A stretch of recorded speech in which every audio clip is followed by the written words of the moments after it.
Let's wait for our first speaker. Okay. So our first speaker for tonight is Raphael. Raphael from Yay, give a round of applause for him. Yeah.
Hi guys, good evening I guess, no? Good evening. I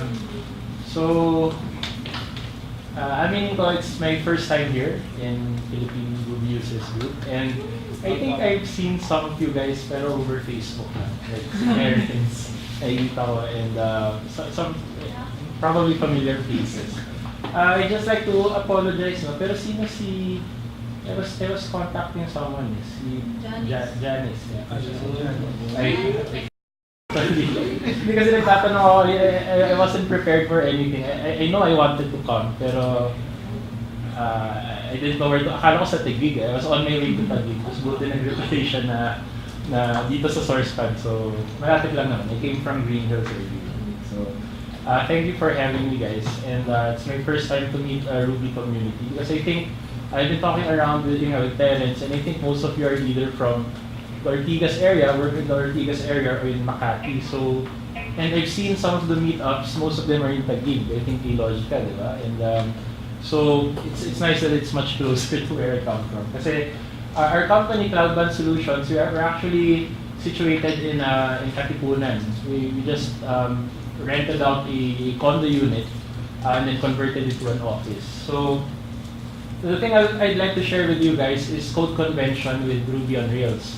I really didn't know what to talk about, so I'd just like to share how we did our Rails workflow, at least in our company. So we really have a very unconventional way to organize code in a Rails project, and what I want to share is how we arrange our JavaScript with jQuery, and hopefully I hope I share the same sentiments when I say that our approach is scalable, in a sense that it's maintainable and readable, not necessarily scalable in terms of users.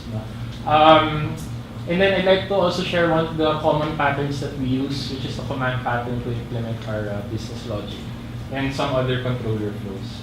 So, hi, good evening again. I'm Raphael Alampay, although my friends know me as Happy, as in Happy PPY, so I think it's better to call me Happy na lang. It's easier to remember.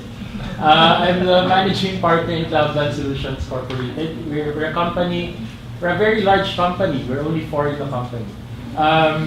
We started out back in 2015, something like that. I'm also a part-time instructor in Ateneo Manila. I teach computer science there.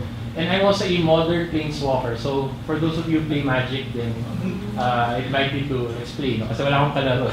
So, I forcibly included that in my presentation. I also run a small YouTube channel. I think I shared this in the Rails group before in devlogs. It's basically a channel where I do live coding. I code applications live. So, lahat ng mali nandun. It's captured, lahat ng kahiyaan ko nandun din. So, you're free to check them out. I usually do Rails projects there as well as C++ programs. The current project that I'm doing right now, I'm creating a neural network in C++ without TensorFlow. Because I think when I look for like, I want to create a neural network, pero like, a lot of people say, okay, use TensorFlow, use this library. But my main agenda, which is also included in the talk, is how to create applications from the ground up. It's very impractical, yes, but I guess the audience that I'm trying to target are the entry-level people who would like to get into Rails, but has either no programming experience. So when they get into Rails, there's all these magical things happening. They don't, without them knowing that it's actually just simple request response. It's basically request response on steroids with a lot of useful tools for us. Pero syempre, as experienced developers, like most of you are, you already know that there are those helpful tools. I also want to target immigrants. When I talk about immigrants, they're people who come from a different platform like PHP, Java, C#, who'd like to get into Rails. Right? But it's still the same problem. Like there's too much magic. Parang, okay, you want to create a login thing, use device. What's device? What's this authenticate user? That's all those things. So all my stuff there are mostly from the ground up. Although on a real world setting, I of course have my own preference for gems in our own software stack. So in terms of experience, since we're a very large team of 4 developers, we use a full stack Rails. We use Rails as our full stack. We maintain custom build systems for other companies, mostly in the finance sector. So we do loans, accounting, and all those things. We don't have a product. That's why scalability isn't really an issue for us. Because if you do a business solution, you don't really need to have a fancy design. Strap in Bootstrap, strap in admin IDE, you're good to go. But what the users really need is usability. So we integrate things like React.js, WebRTC, and various API layers.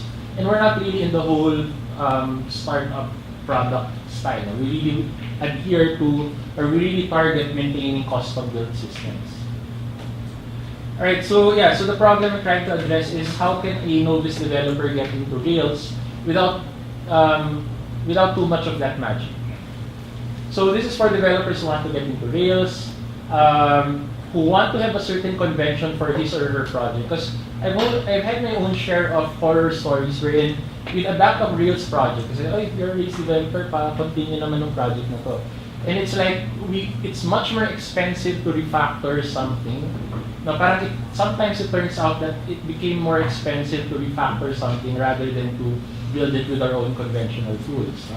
So I'd like to propose a convention that we use, no? And hopefully those beginning Rails doesn't really need to know the magic, but at least basic programming constructs to be able to adapt this convention. And also it's actually for managers who'd like to code as well. These things that I'll try to show are portable abstract components that developers can implement or reuse. So if you're a manager, you can actually create these things and then pass it on to your developer and say, hey, we need this business rule, we need this particular component. So I'd like to share to you, there's this site called classicprogrammingpaintings.com, and then it's basically Renaissance artworks that bastardize the whole programming world. No? So in this case, I found one for Rails. This is an artwork of people toiling, like working really hard in the fields, and then the quote is, programmers at work maintaining a Ruby on Rails application. So this is the reality, no? If we start Rails from scratch, like people have their code all over the place. So we really need to have a convention, some sort of nice standard policy to implement whenever we code our application, so that we don't end up like these people working in the fields. So the solution is basically not a technology but a policy. So what I'm trying to show is like if you know JavaScript, you can use vanilla JavaScript. Of course, we still have the jQuery dependency, which is probably the only dependency I'll be showing here. Wherein we have one page and just one JS file. So usually ang daming JS files, and then we sort of compile them together. We don't know which is where. We have a single JS file with multiple functions. So hopefully I'll try to create a more object-oriented approach to it. I'll also try to present app operations where, let me just move forward.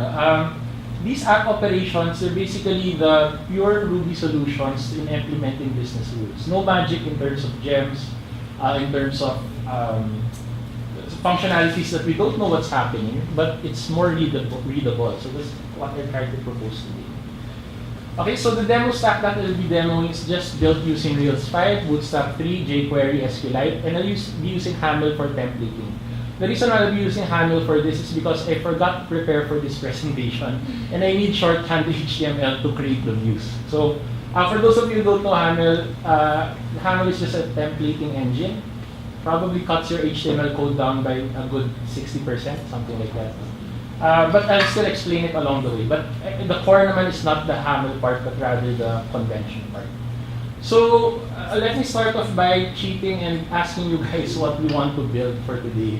I'll just create a very simple CRUD app. I have no idea how this will go, so hopefully this will go well. The only thing that I did was Rails new project and then a bunch of gems like jQuery and stuff.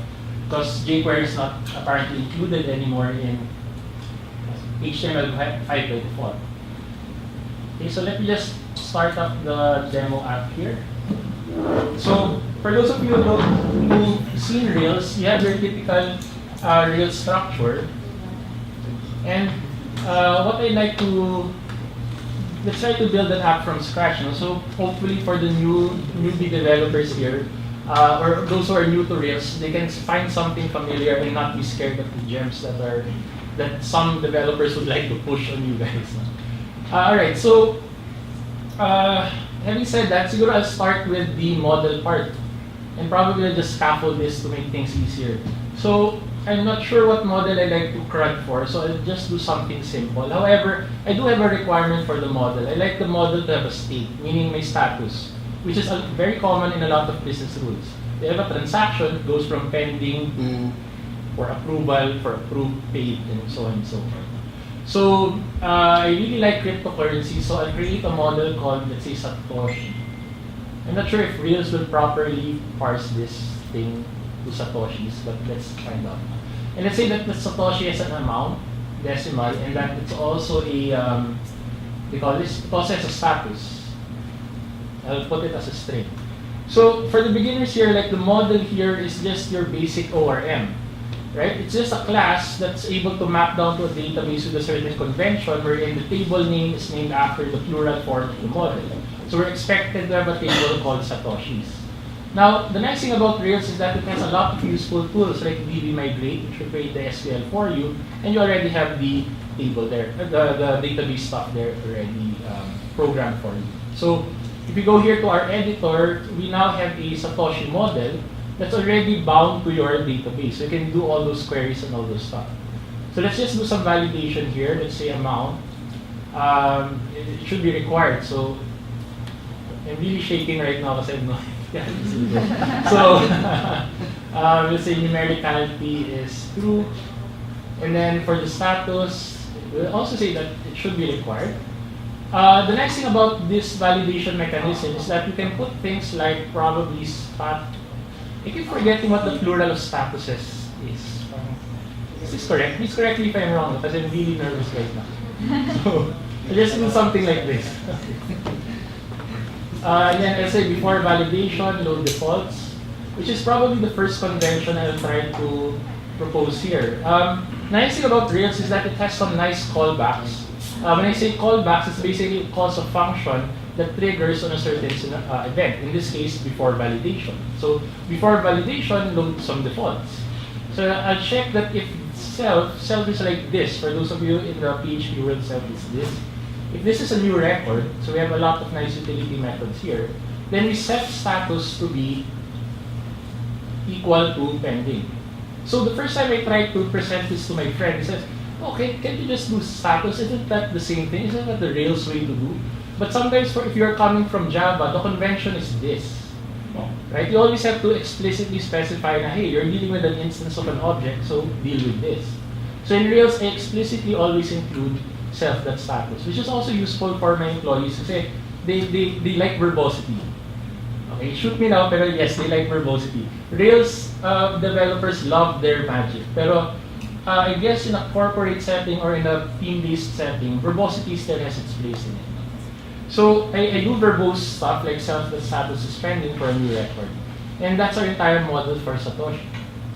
So what I'd like to do now is to implement some other rules. So going back to the presentation, given that model, let's skip the JavaScript part though, because this can tend to get a bit carried away. We implement what are called operations. So operations are basically classes at its core. They're classes that implement business rules. So when I say business rule, it's basically something that has to happen in the system. So it takes away the logic from the model and puts it in a separate class. And you have the syntax, a very basic syntax, some operation name. And since this operation is a class, we have to instantiate it. So in the Java world, it's something like class A equals new car, for example. In Ruby, it's something like operation name. But notice operation name, a class, is not specifying a car. It's actually specifying an action. So we say operation name dot new, and then we specify parameters and then perform and execute. So the convention we're trying to do here is that every time we create a business rule, let's say to approve a Satoshi, we always have to analyze two basic things, no gem required. No? What is the input and what is the output? And it will always have at least two methods, an instantiation method and an execute method. So we define the input and output parameters, which I believe this style is adapted from Rails Trailblazer. So those of you familiar with Trailblazer, they do a lot of operations, and we sort of adapted that approach in creating our business rules. So I am not yet familiar with Rails 5, but I believe that we have to set up something like in the application.rb to include where they would find some custom operations. So in this case, the line in context here will be config.autoload paths, which is found in application.rb.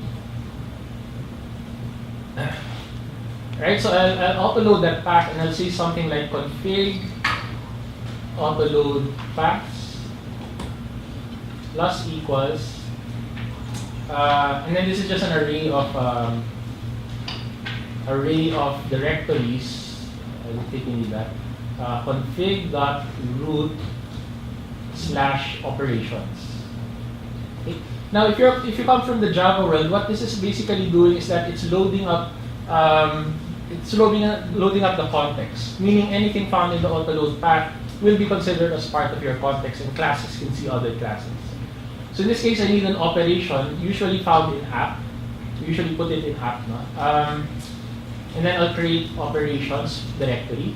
And then in there, I'll have an operation. So in this case, in my model, a Satoshi, so let me just show you the database schema.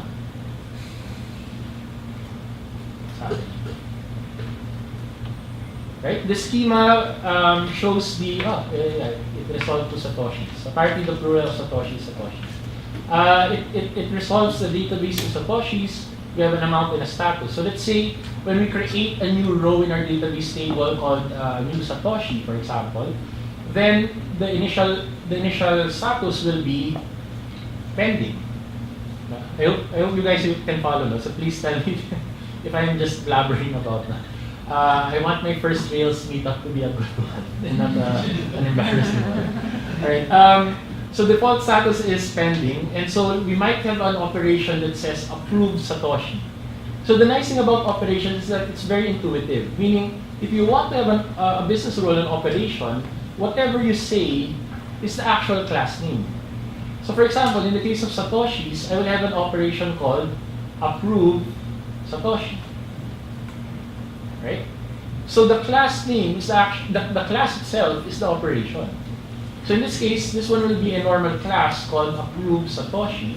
And as mentioned earlier, there will always be at least two methods, an initialize and an execute. I like the execute with an exclamation point because it looks really nice.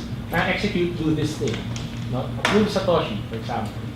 So in my initialize, this is where we define our parameters. Now the nice thing about Rails or Ruby in particular is that they have this thing called name parameters. I'm not sure if they have it in Java or PHP, no? Pero name parameters are basically using symbols, or if you don't know symbol, that's another thing. If I mention symbols for a new Ruby developer, what is symbols? I only know variables, I only know functions and all these things. But the symbol, let's just say that a symbol is a pointer to something. So in this case, the initialize has a name parameter called, let's say, Satoshi, just to keep it simple. Now, when I do this, it's the same thing as saying Satoshi, Satoshi, meaning you're expecting a value that you'd like to use within this class. So in this case, you're expecting the value called Satoshi to be passed to the constructor of this class. And so I'll have an instance variable here called Satoshi equals Satoshi. Now before I move forward, the at Satoshi here is synonymous to Java in this Satoshi, meaning it's the class's instance variable thing inside that class. And then, or in PHP, I think it's something like Satoshi. In C++, it's also this Satoshi, something like that. In Ruby, it's much simpler. You just have an at symbol right there. Okay, so instantiate this. Now, the thing about operations is that it's very atomic, meaning it just does what it says it does to approve a Satoshi. And the Satoshi we'll be passing here is a model mapped to a database table. So initially, we'd like to do something like Satoshi dot status equals approved. Right? We're assigning the status variable of this Satoshi class to be approved instead of pending before we finally call save.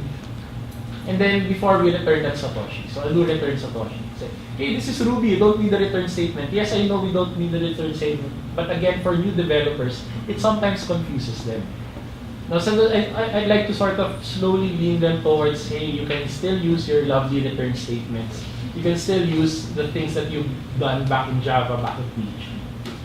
Okay? Anyway, that's what we want anyway. We want more Ruby developers. Fine, they're not the best Ruby developers because they use return, but it works for the company, right?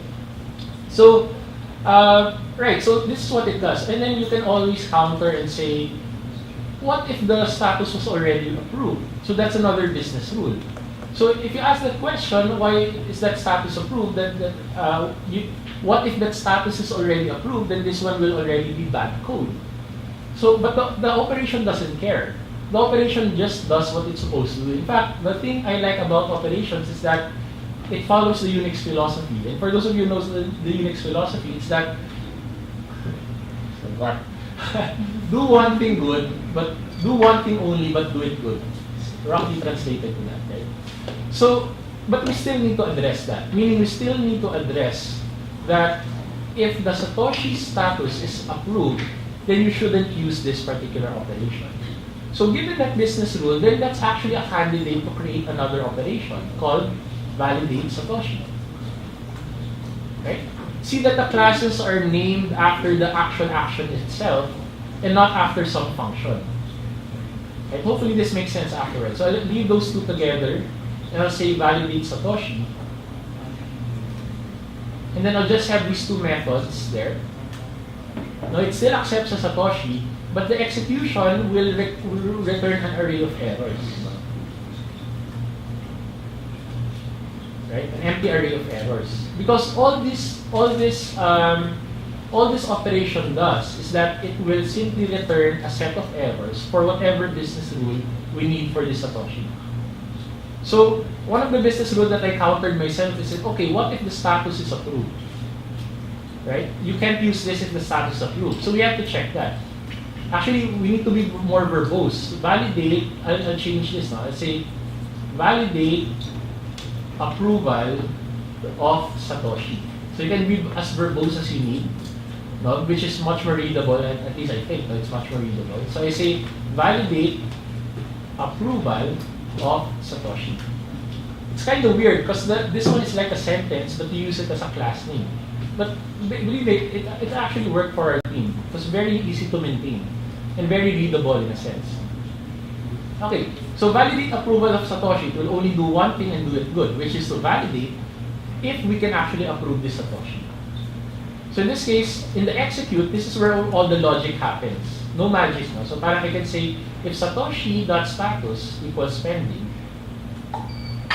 this is wrong. If Satoshi.status equals pending, then we append to the errors cannot approve. Oh, sorry. This should be approved. If Satoshi status is approved, let me remove this first. Cannot approve non-pending Satoshi or whatever error you need. And then we put it in the array of errors, and then we return that array of errors back to whoever is calling it. So this is a very basic example of how we use operations in the company. We have a lot of classes, but you notice our models are very thin. right? No more long functions in models because we all move them to our operations. Okay. And then you can leave here all the small stuff. Like for example, if you want to check if something is pending, then we check if the self.status is equal to pending. Okay, return true or false. Similar to approve. Sorry. Okay. The next thing, one thing I also like about Ruby is that you get to use these question marks. I don't think you can use this in Java or in PHP or in any other language. So I'll do status equals approved, and I have a utility method. So what I'm doing right here is that I'm creating other utility methods within my model, but notice that my logic in my model is not that heavy. All heavy lifting is done on the operational level or on the business rules level. So in my operations, I can then use it. So for example, validate approval of Satoshi. To make it more readable, I'll say if Satoshi is not pending, right? If Satoshi is not pending, then it says cannot approve non-pending Satoshi. I hope I'm making things clear. Sometimes I feel I'm too fast. Sometimes I feel that I've already consumed 1 hour of your life that you're never getting. So hopefully it's useful for you guys. No? So that's basically how operations work. So how do we use this now in the context of, let's say, an API? So in our API, I'm already sidestepping. I won't discuss the JavaScript here. I'll just keep it short and focus on operations. So what we do in our API is that we like to do routing. Okay, in any framework route, you always have some mechanism to attach your routes. For Spring, you probably have it in an annotations. For Laravel, you probably also annotate it, I believe, in the comment section of your PHP classes or something like that. In Ruby, you have routes that are which is really nice for me. So for API, we usually create namespaces. For example, namespace, API, and then we have version 1 of our API. And then let's say we have an endpoint here that says post, let's say post Satoshi's approved, right? We want to post something to the controller Satoshi's approved function. Okay? That's all it's doing. It's creating a route, an HTTP method, and then calling whatever function in the controller Satoshi's it's meant to be called for this particular URL. This will result to something like /API/v1/Satoshis/approve, something like that. Or actually, not something like that, exactly like that. Okay, so to create this controller, then create a folder called API, within it version 1, within it our Satoshi's controller, and then within it, we modularize this controller. So we say module API module v1 class Satoshi's controller extends application controller, and then we have our approve function right here. Right? So this is our endpoint where people will post /API/v1/Satoshi/approve. Right? And then you can pass in parameters. For example, you want to approve a new Satoshi, so most likely you will be accepting an ID. And in Ruby, we get IDs using the params global variable, which is similar to $_request, I believe, for PHP. So in Ruby, we have params, and then it works kind of like a hash map or kind of like an associative array. But instead of strings, we pass these weird things called symbols. So we want to approve a Satoshi, so we first fetch that from the database and say Satoshi.find ID. Now, one other thing I'd like to do is I'd like to align my equal signs. This has nothing to do with technology, but it's really nice. So I'm very OC about it. So I'd like to align my equal there. That way. So it's nice and aligned. It's very readable. Kasi if your code gets too long, hindi pantay, OC people will squint under, will cringe at your code. So one nice way is to align the equal signs right there. Now I call my errors. My errors now will resolve from my operations validate approval of Satoshis. Right? So I'll put them side by side here. Right? So I'll say validate, so this is a class, right? Validate approval of Satoshi new, which is the constructor way, which is the way to construct classes in Ruby. And then Satoshi. Right? We have a name parameter, Satoshi, because that's what's expected of the initialize of the constructor of validate Satoshi. And then we say execute. So in a way, I believe no, it's very readable because if you want to validate a Satoshi, you don't have to go through the model, especially if you have a complex operation wherein you have multiple models validating each other. Right? Where do I put it? Do I put it in the belongs to class? Do I put it to the has many class? Right? Why not put it in the operation and then just have the operation deal with it? Right? In Java, I believe they did something like service objects or repositories, right? For JPA repositories for string people. In Ruby, at least for this approach, it's command pattern. So this is the pattern, this is the command, validate approval of Satoshi, and it's a pattern because we use it to implement business rules. Now we can check this. If errors.size is greater than 0, then we render back to our client and say, these are the errors that actually happen for status. What's a good status for this? I don't know, 401, not found. Okay, alright, so we have errors that size is greater than 0, we render errors back. But the nice thing about this is we're actually returning the data back, meaning the errors that were extracted from our operation.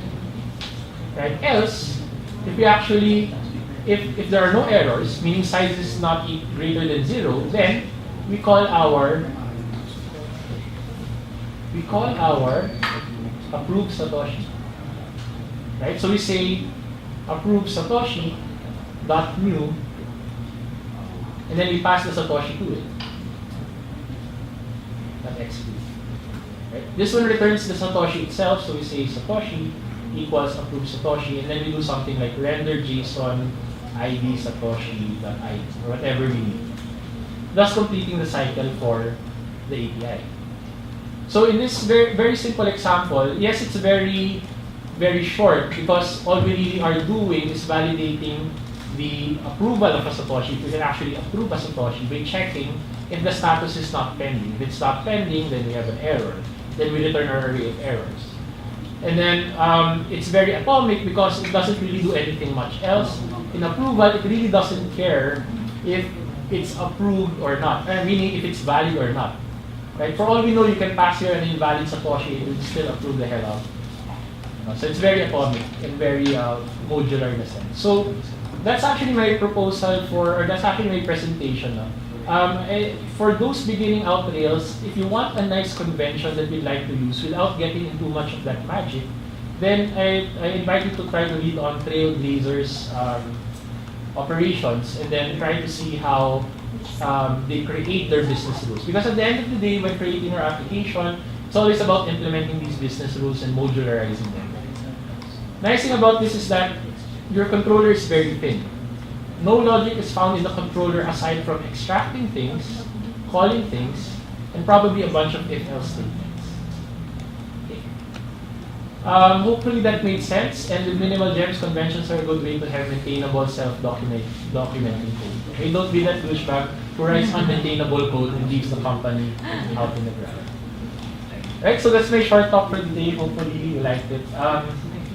Right, thank you again.